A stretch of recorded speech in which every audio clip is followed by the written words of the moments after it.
August 14, 1944. Half hidden in the misty hills above a quiet German village, a powerful American secret was being tested, one that would change the course of modern warfare forever. On this day, hundreds of miles from the roaring front lines, the man once known as the Desert Fox, Field Marshal Erwin Rommel, sat in a private villa, his world transformed. The bandages circling his damaged skull spoke of fury in the skies, of the new kind of war that America and America alone was unleashing upon the battered German West. Rommel's hands shook as he picked up his pencil, jotting down what he knew from the front, raw reports arriving one after another, all carrying the same terrifying undercurrent. A new army was on the move. An American force only weeks old had ripped through the fortified German lines with a velocity the world had never witnessed. Rommel, staring at his maps, could hardly accept what he was seeing. This was not the slow, grinding attrition of the past. This was something faster, sharper, more relentless, a weaponized hurricane tearing across France, fueled by American innovation and American daring. In those silent afternoons at his writing desk, Rommel faced not just the physical pain of his wounds but an even deeper ache: confusion. Across the Atlantic, the United States, once regarded as a backwater when it came to land armies, had secretly engineered a revolution in battlefield warfare. Now their tanks and columns burned through the French countryside, outflanking, outgunning, and outthinking the fearsome Wehrmacht, cutting enemy armies off before they could even react. It wasn't supposed to be possible, not against the hardened veterans of Germany, not on fields where centuries of European tactics had been written in blood. But the American advance couldn't be denied. Under the leadership of a bold, controversial general, a U.S. force that didn't even exist at the start of summer had achieved the impossible. Rommel had to admit, even to himself, that something totally new was unfolding, a brand of war powered by American speed, American mechanics, and the kind of rapid improvisation that left other armies gasping for answers. These weren't just victories, they were revelations turning accepted truth upside down. The old rules didn't seem to apply anymore. American GIs were moving with impossible coordination, guided by confidence that went beyond mere training. Their commanders acted fast, sometimes reckless, always bold, and the enemy simply couldn't keep up. The Germans had built their own legend around Blitzkrieg, lightning war, but now the lightning was coming from the west. It wore stars and stripes on its shoulder, an American storm sweeping across Europe. And so Rommel wrote, his mind circling a single haunting question: how did it happen? How had the Americans, dismissed as green and inexperienced, redefined the very meaning of war in a matter of weeks? That question is where our journey begins, a question that rattled the highest ranks of the German command and marked the dawn of a new age in military history, powered not just by tanks and guns, but by the relentless, innovative spirit of the United States. But the answer didn't lie in the hills of southern Germany or even on the battle-scarred fields of Normandy. To discover the roots of this American war machine, we have to travel back far from Europe, but straight into the heart of America's own struggle. The story you're about to hear is more than the tale of armies in motion. It's how the United States, against every expectation, changed the very nature of modern combat. And the secret, as events would prove, began long before the first American tank rolled into France. To understand how America could suddenly turn the laws of warfare upside down, you have to meet the man at the heart of the transformation, a relentless force of personality whose name would soon echo through every German command bunker in Europe. This was George S. Patton, Jr., a man born not just into privilege but into purpose, with the grit and stubbornness that define the American battle legend. Patton wasn't a child prodigy, not the famous golden boy of West Point. In fact, his career began with mistakes: a failure in mathematics held back a year, dismissed by some as too hot-headed, too unconventional. But what set Patton apart was something different, a hunger for victory that bordered on obsession. Growing up under Western sun in California, Patton's world was shaped by war stories from his Confederate grandfather, the sharp discipline of his lawyer father, and a daily life that revolved around horses, hard work, and grand dreams. While other young men lost themselves in sports or social games, Patton immersed himself in the ancient science of battle.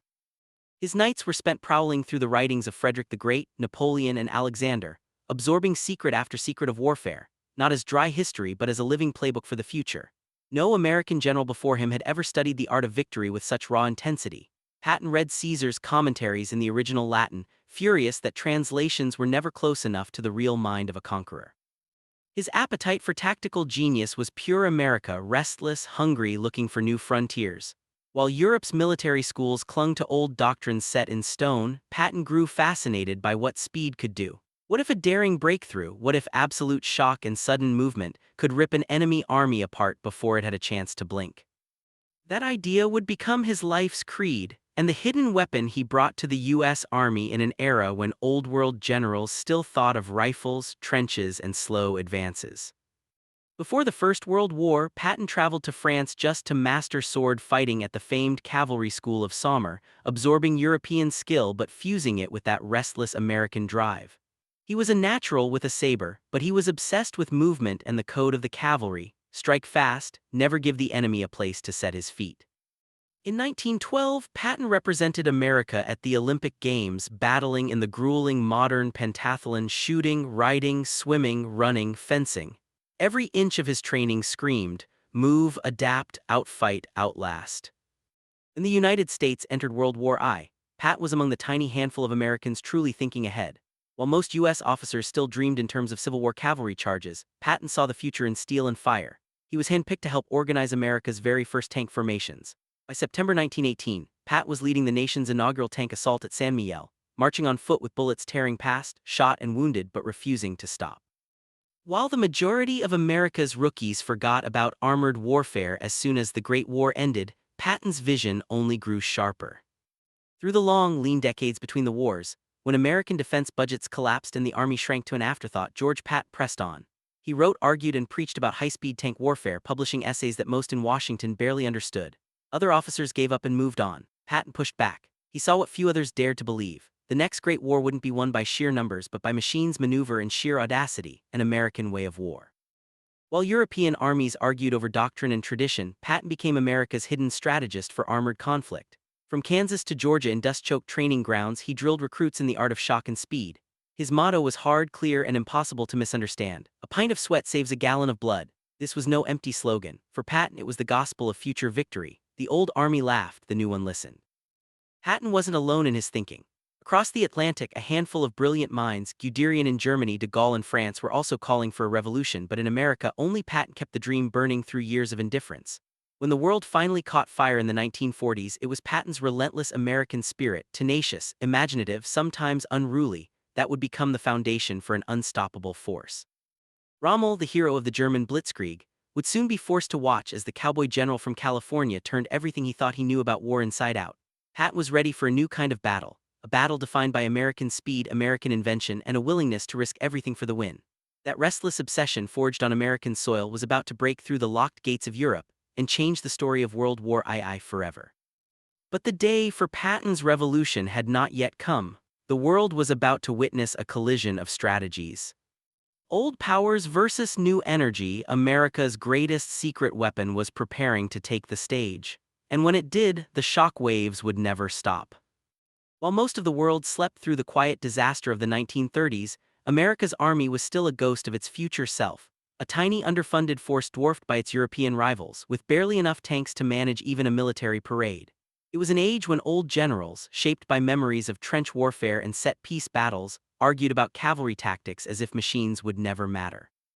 But hidden within that small, scattered officer corps was a vision taking shape, a uniquely American blueprint for the kind of war no one else dared to imagine. Across the Atlantic, in German and French military academies, something new and menacing had begun to stir.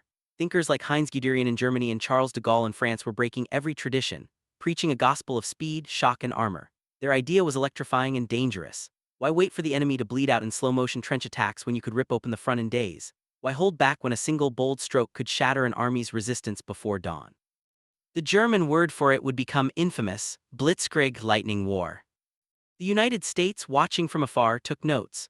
They studied the dispatches from Poland and then from France, where columns of armored German panzers sliced through Europe in a matter of weeks, outmaneuvering and outthinking defenders at every turn. America's old guard was skeptical, dismissing lightning war as a fluke, believing the country's industrial brawn would eventually grind down any enemy.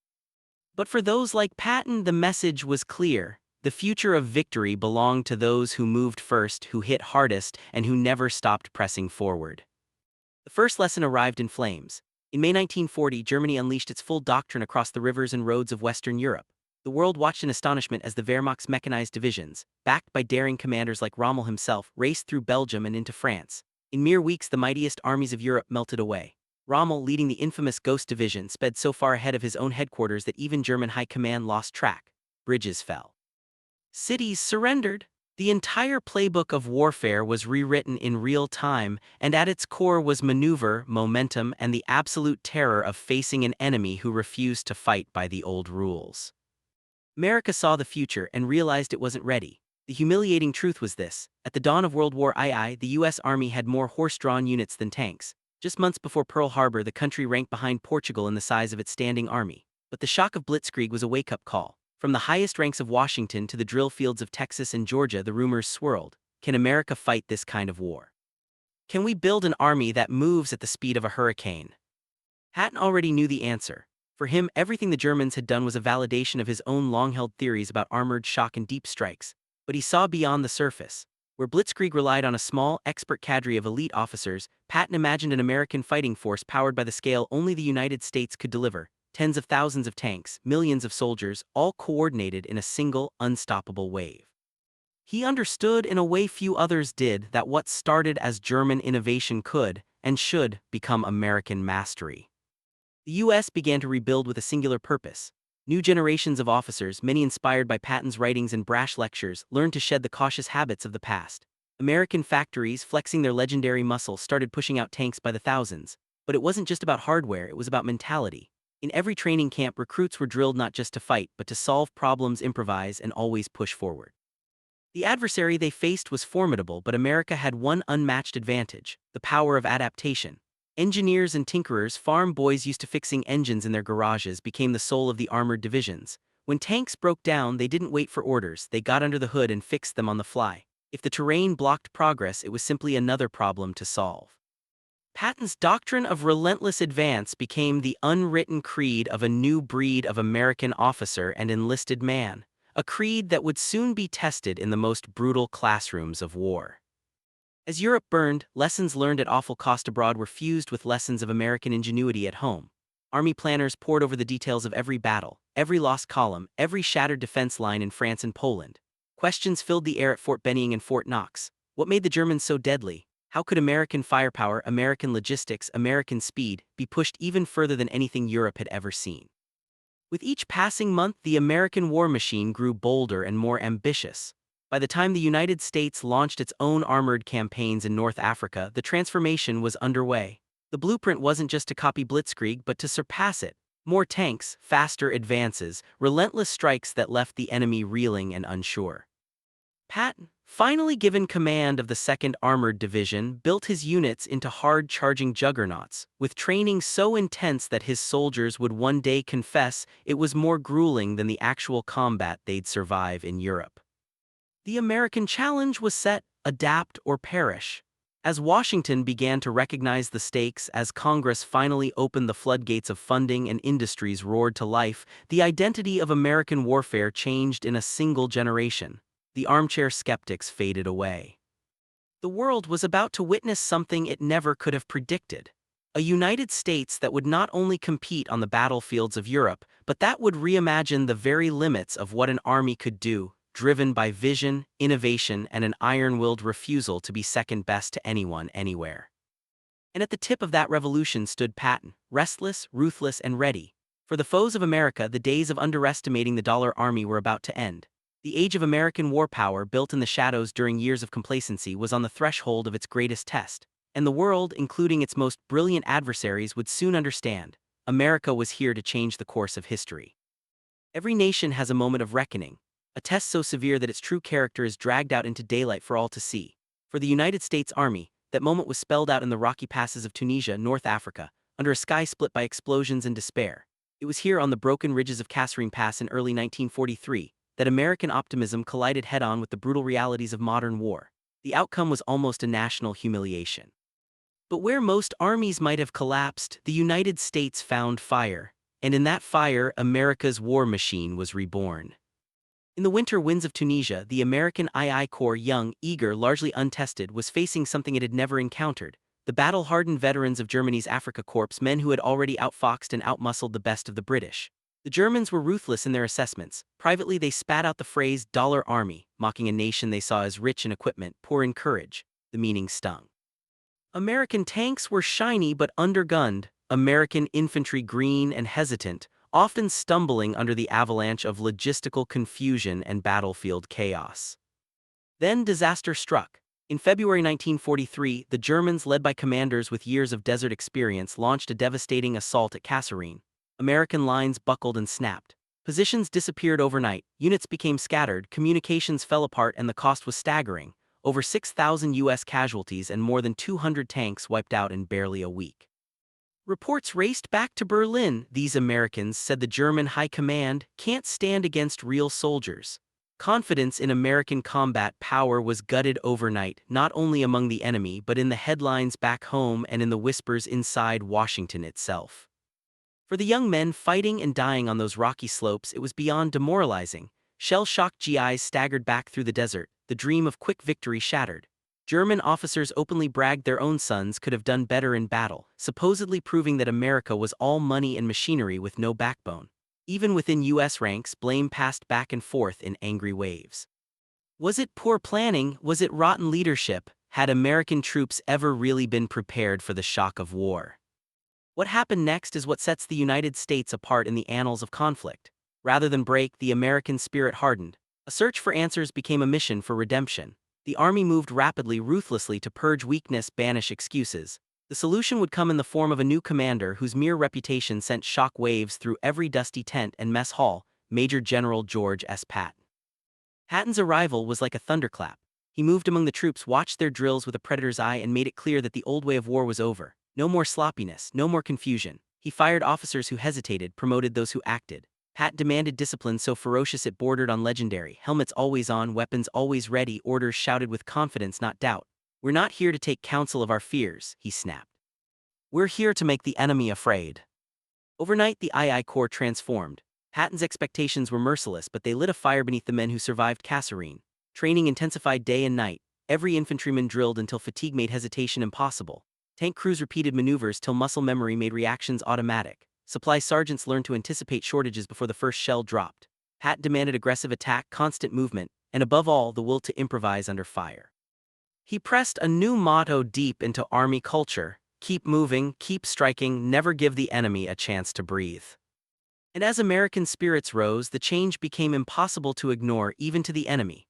Reports began to trickle in. U.S. patrols moving with new initiative, American units counterattacking with daring and speed unthinkable just months before. The lessons of defeat were being rebuilt hour by hour into a weapon more dangerous than any tank, the mindset to outfight, outthink, and outlast. Rommel, by then recalled to Europe and reading these after-action reports, saw the shift with a soldier's clarity. The Americans he'd faced in North Africa were gone. In their place was an army that had learned not to fear mistakes but to adapt from them. The Dollar Army slur was dying a quick death, replaced by a new respect for American resilience. While the Wehrmacht clung to the myth of invincibility, the U.S. Army embraced the reality of hard-won lessons. Defeat at Kasserine Pass would fuel a relentless determination to never be underestimated again. Within weeks, Patton's reformed II Corps slammed back into action, driving the Germans out of fortified positions, storming across the same ground where they'd once been rooted. Each victory was a piece of payback, a living answer to the taunts and doubts that had dogged American troops since the campaign began. Newspapers that once shouted disaster now buzzed with stories of miraculous recovery and battlefield heroism. The skeptics grew silent. The world began to watch with new worry and new respect. In this crucible, the American way of war was forged anew. Aggression, initiative, the will to adapt. What Patton started in Tunisia would soon spread like wildfire through the entire U.S. Army. Kasserine Pass had started as a nightmare, but to the shock of the world, it became the birthplace of a battle doctrine that would soon sweep across Europe like a force of nature. America had endured its trial by fire and emerged sharper, tougher, and completely transformed. The ghosts of Kasserine would never leave, but in their place stood a new legend, one that would soon deliver the thunder of American arms against the very heart of the enemy and rewrite the fate of World War II itself. And as we follow this transformation, we see how America's darkest hour became the very foundation of its greatest victories, each defeat, a lesson, every setback, fuel for the unstoppable engine that would become the Third Army under Patton. The time for second chances had ended. The American juggernaut was about to begin its furious drive across the fields of France. The world would never be the same. By the summer of 1944, the world's eyes had shifted from the deserts of North Africa to the storm-lashed fields of Normandy. Here, the U.S. Army, freshly steeled by its North African trial, braced itself at the edge of history's greatest gamble. In this crucible, the legend of American firepower and speed would either be proved or shattered forever. The answer would come suddenly and explosively, with General George S. Patton's Third Army blazing a trail so swift and so unexpected that it stunned both friend and foe. The American buildup for the invasion of France had been massive: armadas of ships, endless columns of trucks, divisions of men, all fueled by a supply chain that stretched from New York harbors to hedgerows smothered in European mist. But when U.S. troops finally stormed ashore on D-Day, victory wasn't guaranteed. The countryside was a fortress crisscrossed with sunken roads and steel-trapped by German machine guns and artillery. The Allies stalled for weeks, bloodied at every hedge. It seemed that the U.S. Army might once again be bogged down in static warfare. But Pat had been waiting, silent and burning with purpose. Banished by controversy in Sicily, kept off the battlefield to serve as a decoy for Allied deception campaigns, Pat was finally unleashed once the Americans broke open a gap at St. Lo, Operation Cobra's thunder rolling out across crumbling German lines. His presence was more than a morale boost, it was electrifying. Soldiers knew the meaning of Patton's name: action, speed, relentless assault. "The old man's back," they whispered in the Chow lines. "Now the enemy better run." The Third Army was a force in flux: 13 raw divisions, 4 corps, and a ragtag air support element, many of them seeing battle for the very first time. Supplies were rushed, battle plans hastily drawn, command relationships untested. But Patton didn't see problems, he saw opportunities. He demanded movement: bolt forward, improvise, never give the Nazi defenders time to regroup. Out on the roads, tankers and infantry navigated by hunch, reading hand-drawn maps, grabbing every liter of gasoline and every bullet they could find. This wasn't just military science, it was creative chaos at top speed, a uniquely American combination that only Patton could have commanded. The results were nothing short of revolutionary. Patton's advance was so furious that German officers couldn't keep pace. Reports blared: "The Americans are already at Le Mans. The Americans have crossed the Sarthe." Like lightning, U.S. columns ghosted through villages that had never heard of the United States, tanks and trucks roaring through crossroads in clouds of dust and triumph. Germans listened in terrified disbelief, as radios confirmed that entire lines had folded in a single day. Nowhere was safe, nowhere predictable. The myth of the slow-moving American army collapsed in a matter of hours. Speed itself became the weapon. Patton's columns didn't pause to take cities or root out every defender. Instead, they swarmed past strongpoints, cutting supply lines, snapping communications, trapping German units in pockets while French resistance fighters and Allied infantry cleaned up behind. The enemy found their retreat paths blocked before they knew they'd lost. In one breathtaking operation, Patton's men nearly sealed shut the Falaise pocket, threatening to annihilate 2 entire German armies. Only last-minute caution by higher command left a narrow escape route. Yet even then, tens of thousands of enemy troops were destroyed or surrendered in the whirlwind. The logistics were unimaginable. Every mile further from Normandy stretched the U.S. Army's supply lines, threatening to strand divisions in enemy territory. But instead of slowing down, Patton's staff embraced the challenge. Convoys rolled day and night, sometimes running on little more than black coffee, hope, and a stubborn sense of American possibility. Engineers rebuilt bridges from twisted wreckage. Mechanics kept Sherman tanks rolling with parts scavenged from the battlefield. Truckers risked everything, barreling down enemy-occupied roads to keep the fuel and ammo flowing. Where German planners saw impossibility, Patton's army found a dozen ways forward. This cascade of victories sent shockwaves through German headquarters. Even seasoned Wehrmacht officers couldn't understand what was happening, how the same Green Army they'd rooted in Tunisia now struck like a thunderbolt whenever and wherever it chose.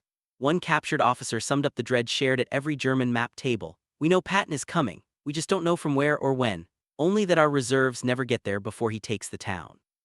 It was as if Patton had weaponized uncertainty itself, forcing entire divisions to retreat from rumors alone.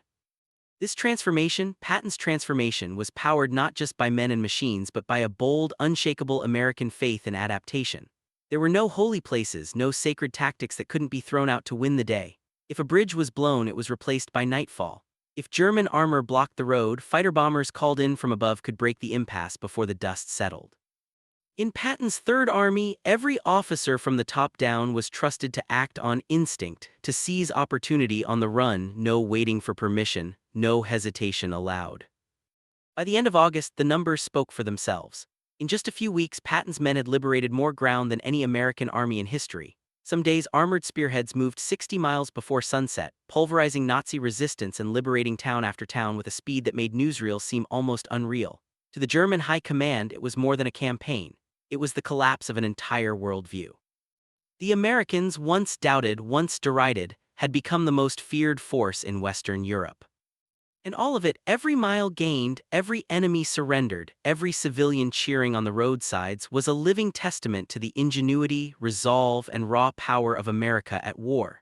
This was not just a victory of arms, it was a victory of attitude, a dramatic rewriting of military possibility. But even as the Allies celebrated and liberated Paris, Patton and his restless army were already staring east, hungry for the next challenge. The American war machine was learning that there was no limit to what it could accomplish, not as long as it kept moving, thinking, and fighting with the daring that had shocked the world. The legend of the American breakout had begun, and its momentum would only grow. Ahead lay even fiercer battles, logistical nightmares, and the ultimate test of American resourcefulness. A series of challenges that would cement Patton's Third Army as the nightmare of the German command and the pride of the United States. The world's old rules of warfare were finished. The American storm had arrived, and with Patton at the helm, nothing, absolutely nothing, would slow it down. Behind every thundering armored column that blitzed across France, far from the cameras and generals' map rooms, a different kind of American force powered the impossible. Tanks and infantry grabbed headlines, but the true engines of Patton's relentless drive were a new breed of warriors. The young fighter pilots who ruled the skis by day, and the rough-edged truck drivers who kept the lifeblood of the army, fuel and ammunition, flowing along roads that were often only a heartbeat away from chaos. Together, they turned the fantasy of non-stop war into an American reality. The skis above France in the summer of 1944 belonged to the United States. Day after day, waves of American fighter bombers obliterated anything the enemy dared to move. The P-47 Thunderbolt, a flying sledgehammer, became the angel of destruction for Patton's forward units. Pilots, many barely out of high school, soared over country roads and railways with nerves of steel and the instincts of predators, always searching for that telltale glint of enemy armor, that slithering convoy fleeing through the morning mist. Take the story of one such pilot, Harold O. Hal Miller of Santa Rosa, California, call sign Sniffles. In his Thunderbolt, he strafed enemy staff cars, cut off fleeing columns, and dove headlong into a storm of flak, blazing an unmistakable trail for advancing troops below. Hal and his squadron mates were America's spearmen in the sky, untouchable in daylight, relentless in pursuit, and a symbol of American technical might. The Germans, once kings of the air, now cowered beneath Allied power, no reinforcements, no supplies, no escape from a rain of destruction raining down every hour. Down on the ground, an even more anonymous army was in motion, the tireless truckers of the Red Ball Express. Imagine hundreds of miles of battered European highways and dirt roads, clogged with an endless train of olive-drab GMC trucks, engines roaring, tires burning, every driver with one thought: keep Patton supplied, don't slow down. Over two-thirds of the men behind the wheel were African American, serving in segregated units whose courage and stamina rewrote the limits of military logistics. Their job was dangerous, dirty, and absolutely essential. German planes hunted these convoys, enemy snipers lurked in the forests, bridges blew up behind them. Yet the Red Ball rolled on day and night, sleeping only in bursts, surviving on coffee, cigarettes, adrenaline, and the unbreakable willpower that defined the American spirit at war. Every gallon of gasoline, every crate of ammunition that arrived at Patton's front lines was a tiny miracle sewn together by this rolling brotherhood on wheels. Drivers became legends to the soldiers they supplied, heroes unsung by the newspapers, but revered by everyone who knew what it meant to face the front running on fumes. They braved the teeth of German resistance and the dangers of narrow, cratered roads. If you have a father, uncle, or grandfather who drove a truck with the Red Ball Express in '44, let his name be known, veterans say. This is living history, America's invisible backbone, rolling straight into the heart of occupied Europe. America's high command recognized the strategy and necessity behind these invisible arms. Without the shields of attacking fighter bombers, no tank column could survive the deadly reach of German ambushes. Without infinite waves of fuel and food, no division could keep up the pursuit. Supplies inched just ahead of disaster, trucks running in convoys faster than regulations allowed, sometimes with headlights off, trusting only star maps and the promise of reinforcements on their heels. If a bridge was down, combat engineers rebuilt it under enemy fire, their work measured in minutes, not hours. If roads washed out under Florence's autumn rains, drivers would find new tracks, cut through hedges, and push on, always forward, always feeding the fight. It was messy, improvisational, and gloriously American. Patriotism, yes, but pragmatism, too. If ingenuity was needed, soldiers built new solutions from parts scavenged on the move. If the front line moved too fast for the planners, the men themselves planned anew on the fly. The American way of war was loose on doctrine but iron-hard on results. At Patton's urging, everything that wasn't nailed down was bent to the mission of momentum. And it worked. Every U.S. push deeper into France, every town liberated ahead of schedule was a direct product of these men, the aces who made the sky an American fortress and the drivers who turned roads into arteries of victory. The Red Ball Express moved more than 400,000 tons of supplies in the first 10 weeks, each load a beating heart for the Army's relentless advance. Fighter squadrons, refueled and rearmed in hours, kept up a tempo that paralyzed the enemy day after punishing day. The genius of the American campaign wasn't just brute force but adaptability. Supplies moved at the whim of need, not bureaucratic fiat. A staff officer could reroute an entire column of trucks by radio, while a pilot overhead could scout new routes faster than any scout car. Flexibility became a secret weapon, a uniquely American answer to the static, tradition-bound mindsets of Axis planners. Forgotten by formal history, these support warriors were the equal of any medal-wearing war hero. Their sacrifices turned visions into victories, and their daily endurance made it possible for Patton's tanks to drive deeper, faster, and deadlier than any army Europe had ever seen. Behind every headline of American speed, courage, and victory in France, the real story roared across fields and skis day and night. A story written by truckers who didn't take no for an answer, and pilots who lived for the hunt. This was the real force multiplier of the U.S. Army, the irreplaceable, unstoppable combination of air dominance and ground logistics that broke the back of Nazi resistance, and proved forever what American might really look like when pushed to the edge. And as Patton looked east, his army still gathering speed, another crucible awaited, a showdown that would push American brains and brawn farther than ever before and show the world the full power of a nation united in the cause of victory.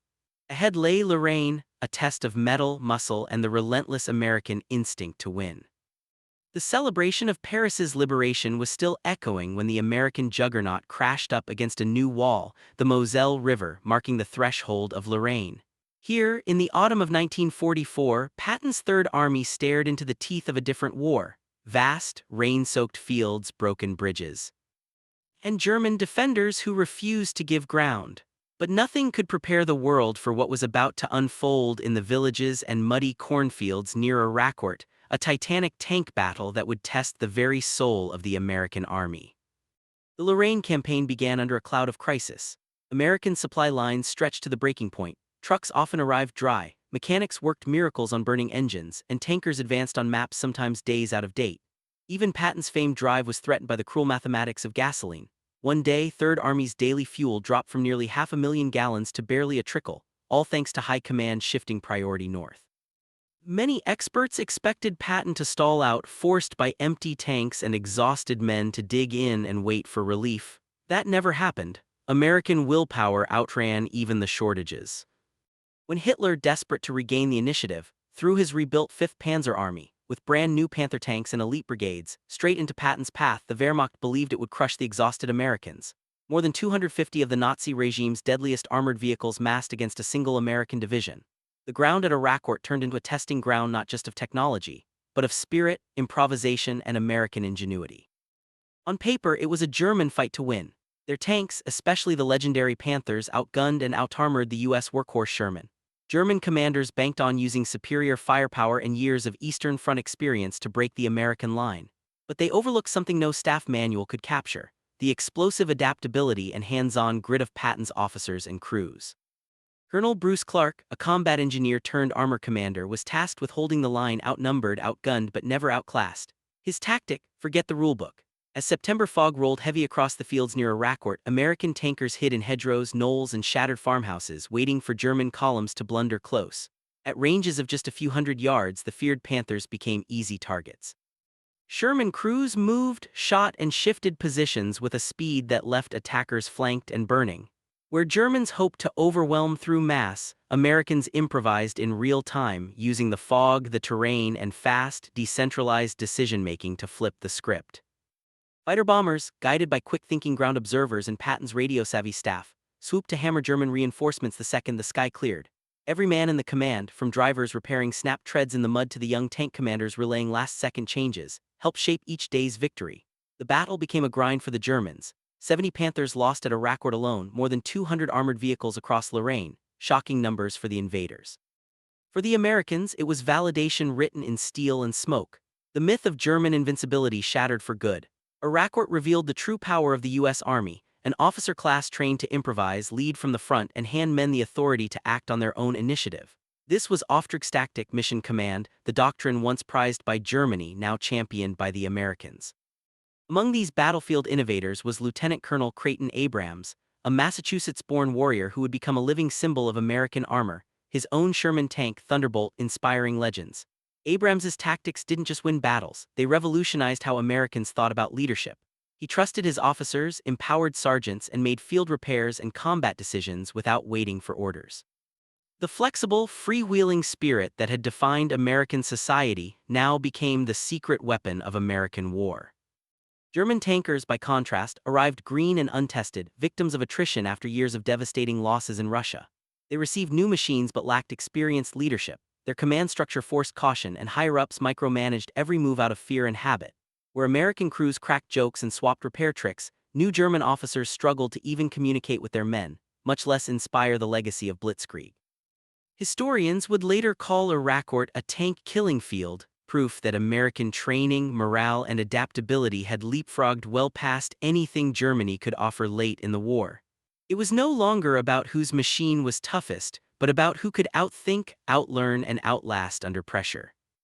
The victory in Lorraine sent shockwaves through Patton's ranks and German headquarters alike. News spread fast. The Americans were not just holding, they were crushing every counterattack. Generals back in Berlin, once dismissive, now scrambled to explain how untrained upstarts had destroyed one of the Reich's last elite armored forces. For the soldiers on the ground, the win was personal. Mechanics who grew up fixing tractors under the Texas sun now saved armored columns by rebuilding engines on the move. Tankers who'd once trembled before a Panther now closed in with confidence, knowing that speed, teamwork, and initiative could defeat even the most feared enemy. Patton, forced to slow only by logistics, not by courage, looked beyond Lorraine to the next test, already trusting that his men's ability to improvise would carry them forward. Relentless was more than a battlefield. It was the proof that American style, grease-stained hands, can-do attitudes, and an unbreakable commitment to pushing forward could outfight any rigid European doctrine. Lorraine marked the moment the U.S. Army was finally recognized as the deadliest, most unpredictable force on the Western Front. A new standard had been set. The world would not forget what happened when American determination, fast thinking, and battlefield trust collided in the mud and fire of Relentless. And this unstoppable American momentum was far from spent. The next trial would be the ultimate reckoning, where every lesson learned and every innovation would be put to the most brutal test yet. The eyes of the world were on the American Army, and nothing would ever be the same in global warfare. Why did the American Army surge forward while the once invincible Wehrmacht stumbled? The answer, forged in the grit of Lorraine and written across the fields of Europe, lies in the radical, uniquely American approach to war. A philosophy built on innovation, flexibility, and democratic urgency. Patton's Third Army was more than hardware and bravado. It was the living product of an evolving national spirit, one that rejected the static and the scripted and embraced improvisation as both creed and survival strategy. First, there was the Officer Corps, a revolution in itself. Before the war, the United States military barely counted among the great powers. By 1941, America's forces were smaller than those of Portugal. But crisis breeds transformation. Unlike the European tradition, where command was a hereditary art and promotions moved at a glacial pace, the U.S. Army during World War II was a boiling crucible of rising talent. Young officers, many with just a few years of wartime command, were thrown headlong into decision-making roles that would have seemed reckless in any other era or any other army. From farm boys and mechanics to Ivy League graduates, the ranks of company and battalion commanders swelled with Americans who saw in war not just a duty, but a chance to redefine what leadership could mean. That new generation brought with it a crucial American trait: improvisation. Patton's tankers weren't just soldiers, they were lifelong tinkerers, gearheads, and problem-solvers who lived and breathed machinery back home. When a Sherman tank went down miles from the nearest depot, it wasn't time for protocol, it was time for action. Crews stripped, welded, patched, and reloaded whatever they needed, straight from the fields or the ruins, pure American ingenuity turning every breakdown into an opportunity.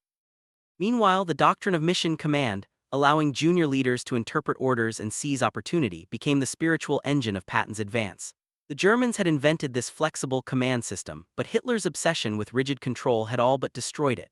German junior officers, crucial for battlefield adaptation, had faded away through years of bloody attrition in Russia. Their replacements, rushed from the rear or called up in haste, lacked the initiative and history of command that define real combat readiness. What was left was a fearful hierarchy, waiting on permission, paralyzed by endless second-guessing from Berlin. Patton's answer was simple, almost brutal: trust your people. Push responsibility down to the lowest effective level and reward every flash of creative thinking.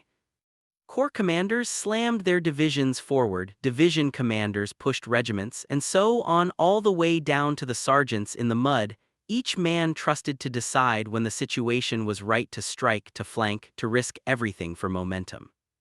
This high-speed decision-making gave the U.S. Army a ferocious advantage.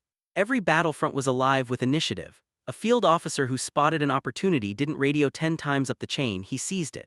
If a bridge went down under heavy shellfire, it was rebuilt in hours, not days, by squads who'd learned to weld in high school and now risked sniper fire for each inch gained. Tank mechanics had grown up on American farms where a broken tractor meant missing the harvest. Failure wasn't an option. Even Patton's direct philosophy was made for the American psyche. Find the enemy, hit him where he is not. Simple words, but when echoed down the chain, they unlocked a speed and unpredictability that left German formations in shambles. While Germans awaited orders or permission to retreat, Patton's columns looped around, shattered communications, and kept the enemy on the run. The stars and stripes became synonymous with relentless motion. Americans were always advancing, always thinking, never content to play yesterday's game. Of course, it wasn't just doctrine, it was logistical genius. The partnership between supply officers, frontline NCOs, and drivers meant that necessities reached the front regardless of obstacles. Americans didn't linger on setbacks. When the fuel ran low, the Red Ball Express found another way. When terrain blocked the tanks, engineering battalions built roads overnight. This was team warfare at its finest, a wholly American orchestra of force. But perhaps most of all, the real victory was psychological. Soon, fear shifted sides. German interrogations recorded officers whispering about Patton's unpredictability. Troops confessed they never knew where the Americans would strike next. Confidence rippled through U.S. ranks not as arrogance, but as a lived culture of adaptability and optimism. Victory was not just expected, it was engineered every day by Americans who refused to let war become routine. The education was mutual. Soldiers learned from each other, from the enemy, from their own mistakes. NCOs who had survived Kasserine bore the lessons of disaster and shared them openly. The importance of humility, of learning fast, failing forward, and never ignoring a lesson paid for in blood, became enshrined in the American approach to leadership. In this way, even the catastrophe of Kasserine became another brick in the new wall of American success. All of these elements fused into a single, irresistible force. Pat may have been the architect, but the builders were thousands of American men, black and white, city kid and country boy, each bringing their experience, their skill, and their relentless work ethic to the war effort. Where German armies waited and worried, American units flowed like water, turning every setback into a springboard for the next advance. By the fall of 1944, the writing was on the wall. The American army was not just another ally. It was the engine of Allied victory, the spearhead of liberation, and the living, unstoppable embodiment of a new kind of warfare. The American way, improvised, decentralized, fiercely team-oriented, had changed the fate of Europe, and with it, the future of military history. But the war was not over. Ahead loomed the ultimate test, a winter offensive that would demand everything Patton's new American army had learned, every spark of creativity, every drop of resolve. The time had come for the greatest gamble yet. Would the improvisational genius of America triumph once again, or would the grinding cold and the last fury of a desperate enemy stall the engine of victory? The world was about to find out under fire and under the watchful eyes of history itself. By the close of 1944, the American army had become a force the world could no longer ignore. German officers whispered of its unpredictability, its unbreakable tempo, its brute creativity. Liberated towns stretched in a chain from Normandy's hedgerows to the borders of the Reich itself. Yet even as Patton's Third Army raced ever closer to victory, danger gathered like a storm in the bitter woods of Belgium and Luxembourg. The Germans, backed into their last corner, were preparing a gamble so audacious it would shock the world and give America its fiercest test. At dawn on December 16, the silence erupted. 20 German divisions, led by more than 1,000 tanks and over 200,000 men, crashed into thinly held American lines in the snow-choked Ardennes. The enemy moved with terrifying speed, fainting back to their own Blitzkrieg tactics, driving for the vital crossroads at Bastogne. The surprise was savage. U.S. positions shattered, green units thrown into chaos, entire battalions captured or surrounded. The Nazi high command believed this Bulge would tear the Allies apart, driving a wedge between US and British armies and changing the war's outcome overnight. For a moment it almost worked. The town of Bastogne, surrounded on all sides, held out against impossible odds. Inside the freezing rubble, soldiers from the 101st Airborne dug in, short on food and ammunition, battered by artillery, shivering in foxholes without winter gear. German officers sent a formal demand for surrender. The American reply was instant and immortal in its confidence: nuts. The word traveled like a spark, defiance incarnate, the American refusal to yield. But the real miracle of the Battle of the Bulge was still building, miles away from the front. In the French town of Verdun, Patton's mind worked faster than the road networks, already grasping the scope of crisis. When Eisenhower demanded solutions, Patton promised the impossible. He would turn his entire army north, pivot 3 divisions 90 degrees through frozen roads and chaos, and launch a relief attack in under 48 hours. It was military heresy, and a testament to America's culture of speed and autonomy. Orders flashed through the U.S. war base. Logisticians rerouted supplies on the fly, MPs redirected convoys through a blizzard of ice and mud, entire units packed up and rolled north, abandoning eastward offensives in a single heartbeat. Patton had already prepared for this moonshot move, building secret contingency plans and teaching his commanders to expect the unexpected, hallmarks of true American warfare. Staff officers worked around the clock, engineers cleared roads by hand and dynamite, men slept on their rifles or not at all. Every aspect of that mobilization screamed American flexibility. As the counteroffensive launched, Patton's 4th Armored Division led the tip of the spear. Tanks and infantry slogged through night and snowdrifts, fighting not just the enemy but exhaustion and weather. Lieutenant Colonel Patton and Abrams, his Sherman named Thunderbolt, pushed to the very edge of human effort, defeating anti-tank traps, battling hidden guns, pressing forward even when visibility dropped to a few yards. American air power, grounded by weeks of blizzards, finally broke through as the clouds parted, raining justice down on German columns. The skies, once ruled by Luftwaffe terror, now blazed with the wings of American dominance. The decisive moment arrived on December 26, 1944. With a blast of artillery and a cheer through the blizzard, Abrams' Sherman Cobra King punched through German lines at the village of Assenois. Moments later, the siege of Bastogne was lifted. Patton's army had delivered the impossible, rescuing the encircled defenders at exactly the moment promised. American resilience had transformed near disaster into a legend of rescue and momentum. This pivotal battle rewrote military thinking once again. German planners who had counted on American rigidity were shocked by the U.S. ability to turn on a dime. Patton's move has been called the greatest logistical pivot in modern warfare. No army on Earth had ever reversed direction, crossed hundreds of miles of icy roads, and attacked anew with such speed. Intelligence officers, American and German, later admitted they considered it a miracle. To the GIs who lived it, the victory was proof that their faith in American command culture wasn't misplaced. The Battle of the Bulge cost more American lives than any other fight in Europe, but its lessons were seared deep into the Army's soul. Adaptability was no longer a luxury, it was the American way. Leadership in the field allowed initiative to flourish. Junior officers and sergeants made calls in chaos, sure that their higher-ups would back them if it meant success. The massive network of fuel, food, and ammo, the mighty American war base, never stopped, even when roads vanished under snowdrifts and artillery blasted every crossroads. Civilian America watched, awestruck. As letters from frozen foxholes made front-page news, volunteers donated blood, wrote home, and sent prayers. The war effort united factory workers in Detroit with combat privates in Ardennes mud. Unity of purpose, powered by innovation and the can-do confidence of a free nation, carried through every action, every mile retaken, every Nazi push thrown back. American spirit marched alongside every rifle and tank. In the aftermath, stunned German officers recognized this new enemy as something the world had never seen before, an army able not only to absorb a surprise blow but to bounce back with even greater force. The morale across American lines soared. The Bulge had been a crucible, purifying every lesson in sweat, snow, smarts, and sacrifice. When Patton's Third Army rolled out of Belgium and into Germany, the reputation of the United States as the arsenal and beating heart of Allied victory was sealed. Global warfare would never be the same. The story of how the U.S. Army turned back the last Nazi offensive is a living monument to the American way: improvise, adapt, overcome, and always, always move forward. And as the shattered remnants of Hitler's gamble limped east, the message was clear. The age of American war power had truly arrived. Ahead beyond the Rhine, the endgame waited. But so did the legend, now unstoppable, of an army and a nation resolved to win whatever the odds, whatever the cost. The world would remember the Battle of the Bulge as the final, fiery proof of what American courage, unity, and ingenuity could achieve. when every last man and every last mile counted.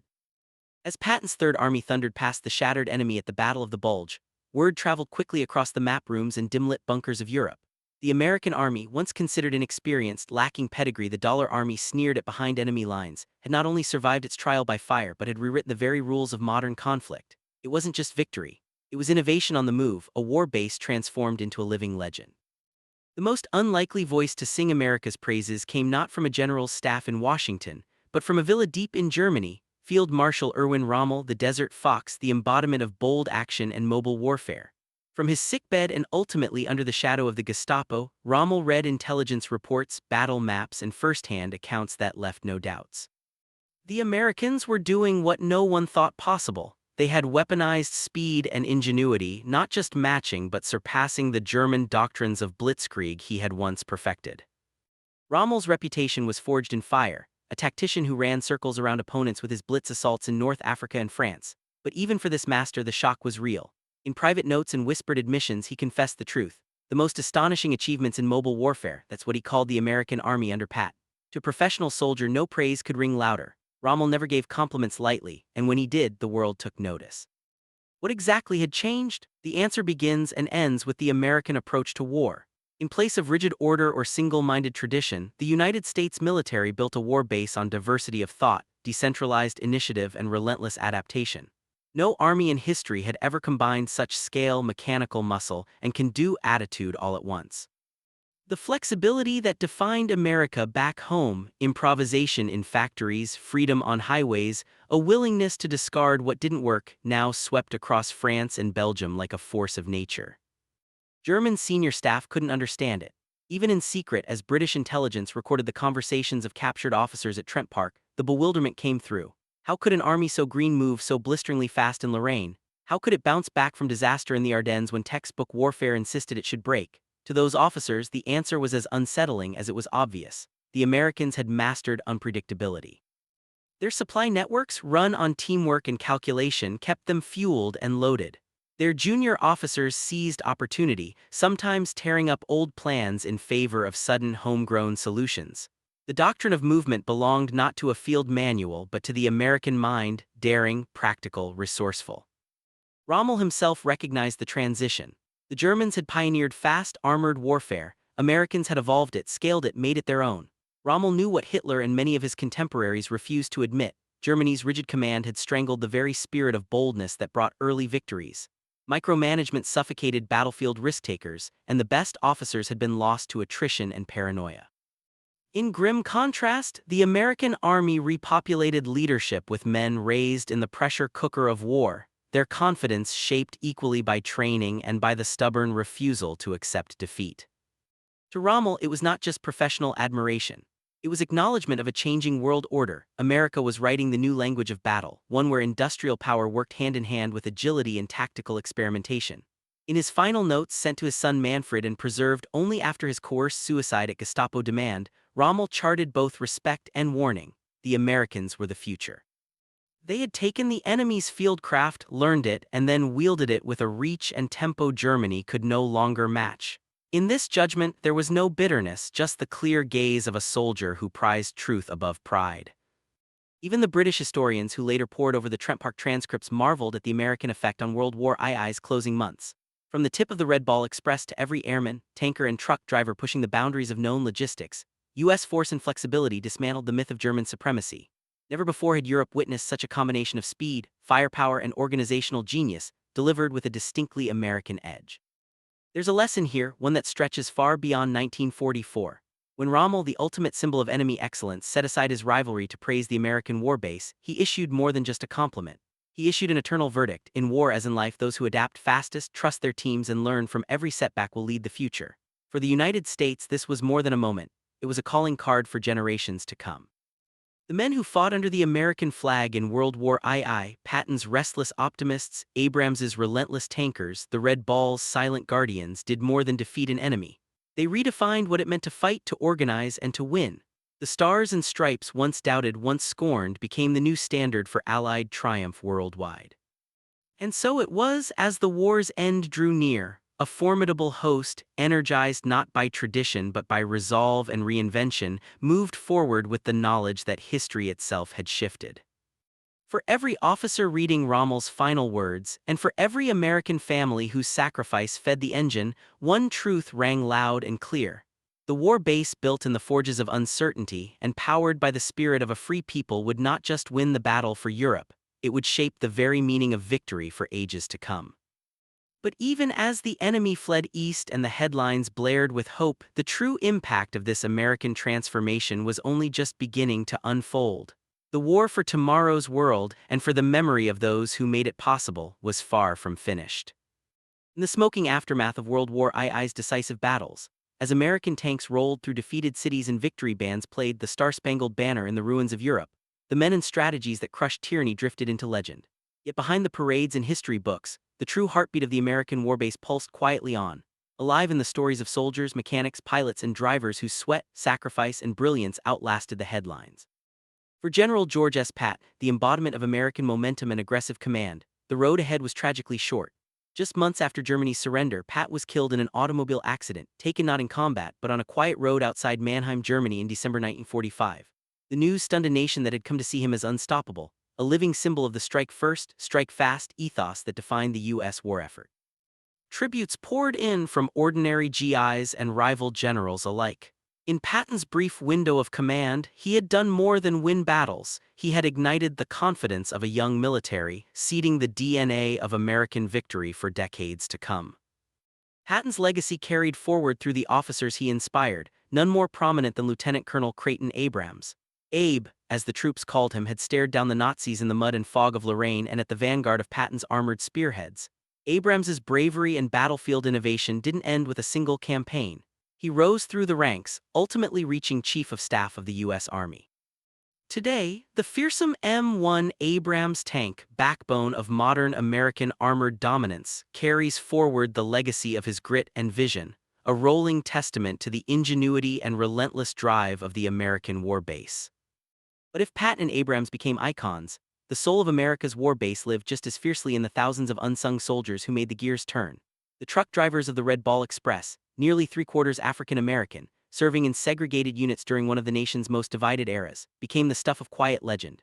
Rain or shine under sniper fire or blackout, these drivers delivered hundreds of thousands of tons of fuel, ammo, and food to the front. Many were never honored in their lifetimes, their heroic service often unrecorded outside the memories of fellow soldiers. Today, their contribution rings louder each year as families and historians finally give them their due, the defenders who powered victory from behind the scenes. The pilots, like Hal Miller and his squadron of American aces, came back to small towns across the USA, blending into the post-war economic boom as businessmen, teachers, or farmers. Some bore scars, some hid their stories, but all rediscovered a country that, though changed by global conflict, sometimes forgot the depth of their sacrifice. For every celebrated Medal of Honor winner, thousands of unnamed warriors shaped the outcome of campaigns with their wrench, their willpower, their willingness to turn the impossible into routine. The bond between these men, forged in the cauldron of uncertainty, carried into peacetime. Many found it hard to adjust. Afterward, the teamwork and urgency of war faded into the slow rhythms of factory shifts and suburban life. Yet whispers of heroism remained. If your father, grandfather, or uncle drove a truck through the night in France, fought in the 4th Armored Division, flew a Thunderbolt, or braved the red mud of the Bulge, you share in that permanent legacy. America's victory was not just won by generals, but by the fierce teamwork of ordinary men. The lesson of the American war base is profound. It wasn't the size of industry alone that delivered triumph, but the unity of purpose. The trust handed to every mechanic, every NCO, every young lieutenant tasked with making moment-by-moment decisions on roads never listed in manuals. War planners in Washington and strategists in Berlin could draw 1,000 lines on a map, but it was American adaptability, neighbor-to-neighbor trust, and frontline improvisation that turned blueprints into victory. After the guns fell silent, this legacy endured. The GI Bill reshaped American society, raising millions from poverty, fueling new waves of technological progress, and investing in veterans who would build highways, invent rockets, and lead communities. The war base that had conquered Hitler became the launchpad to a new century, as much a cultural victory as a military one. Even now, every innovation in American military power, from drones to digital battlefield networks, traces its ancestry to the lessons in adaptability and teamwork learned in that crucible.